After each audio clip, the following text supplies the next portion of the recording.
আমি আইন মন্ত্রণালয়ে দায়িত্বপ্রাপ্ত উপদেষ্টা হিসাবে আইনগত সংস্কার করে উপযুক্ত জায়গায় উপযুক্ত ব্যক্তিদের পদায়ন করে আমার মন্ত্রণালয়ের এখতিয়ারাধীন ব্যাপারে যা যা করার আছে আমি সর্বাত্মক চেষ্টা করব। আমি এই পজিশনে এসেছি, এটা আমি মনে করি এটা আমার একটা দায়িত্ব। এটা ছাত্র জনতার আকাঙ্ক্ষাকে প্রতিনিধিত্ব করার দায়িত্ব। আমি আইনের শিক্ষক, আমার অনেক ছাত্র আছেন লোয়ার জুডিশিয়ারিতে, হায়ার জুডিশিয়ারিতে। কিভাবে মিসক্যারেজ অফ জাস্টিস হয়েছে, বিচারের নামে কিভাবে হয়রানি হয়েছে, ন্যায় বিচার থেকে বঞ্চিত করা হয়েছে, এই পুরা প্রক্রিয়াটা সম্পর্কে ইনশাআল্লাহ আমি জানি। আমি আমার সাধ্য মতো চেষ্টা করব। আপনারা জানেন আমরা শুক্রবার অফিস করেছি, আজকে শনিবার অফিস করছি। এখানে আইন মন্ত্রণালয়ে যারা আছেন তারা সবাই আমাকে আশা করি কোঅপারেট করবেন, আমরা চেষ্টা করব। আমি আমাদের পক্ষ থেকে রিজওয়ানা হাসান কালকে আপনাদেরকে বলেছেন আমরা 100 দিনে কর্মসূচি করি নাই, আমরা ইমিডিয়েট যে কর্মসূচি এটা করেছি। এটা তো আপনাদেরকে রিপিট করতে চাই না। ল অ্যান্ড অর্ডার সিচুয়েশনকে রেস্টোর করা, দোষীদের এই আপনার যে গণহত্যা হয়েছে জুলাইতে, দোষীদের শাস্তির ব্যবস্থা করা, এই ধরনের কিছু অলরেডি বলেছে, এটা রিপিট করতে চাই। যে কোনো ধরনের খারাপ আইন কোনটার আপনার সংস্কার করা প্রয়োজন, কোনটা বাতিল করা প্রয়োজন, সেটা আমরা সুচিন্তিতভাবে পদক্ষেপ নেওয়ার চেষ্টা করব। আপনি সাইবার নিরাপত্তা আইনে তো আমিও আসামি ছিলাম, কাজে বুঝতে পারছেন সাইবার নিরাপত্তা আইনকে ভালোবাসার তো কোনো কারণ নাই আমার। দেখেন, ছাত্র জনতার পক্ষ থেকে জাতিসংঘের নেতৃত্বে তদন্তের কথা বলা হয়েছিল।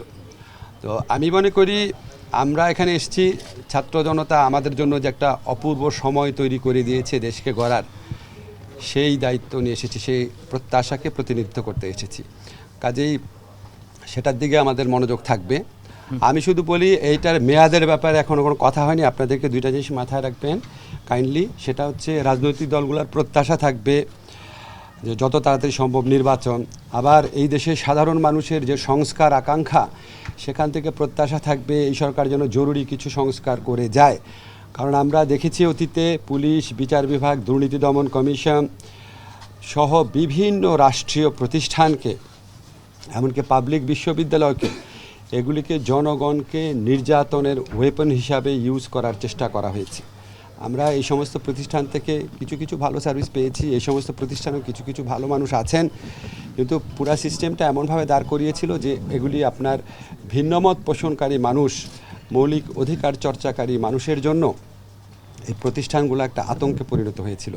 তো এই সংস্কারের আকাঙ্ক্ষা মানুষে আছে।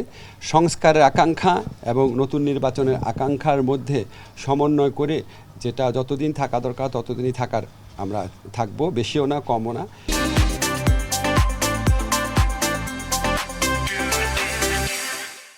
ব্যক্তিগতভাবে যদি আপনাকে বলি, আমি আমার বিশ্ববিদ্যালয় শিক্ষকতার জীবন মিস করি, আমি আমার উন্মুক্ত ফ্রি জীবন মিস করি। আমার ব্যক্তিগত অভিমত হচ্ছে আমি আমার যত তাড়াতাড়ি সম্ভব কাজ শেষ করে কবে আমি আমার সেই জীবনে ফিরে যেতে পারবো, যেটা আমার ব্যক্তিগতভাবে আমার জন্য অনেক বেশি এনজয়েবল। ফলে আমার ব্যক্তিগত অভিমত এটা। কিন্তু দায়িত্বের জায়গা থেকে আমাকে এখানে আমাদের অন্যান্য উপদেষ্টাকে আমাদের যে দায়িত্বের জন্য আমরা আসছি সেই দায়িত্ব আমরা পালন করার চেষ্টা করব। নির্বাচন কমিশনের ভূমিকা তো আপনারা জানেন। তো এখানে যদি আপনার ওভারহলিং না করা হয়, তাহলে ভবিষ্যতে যে সরকার আসবে তারা তো এই প্রতিষ্ঠানগুলোকে আবার সেভাবে ব্যবহার করবে। আমাদের অতীতের অভিজ্ঞতা সুখকর না। স্পেসিফিক্যালি কিছু বলবো না, আমি শুধু বলেছি আপনাদের সব সংস্কার করা।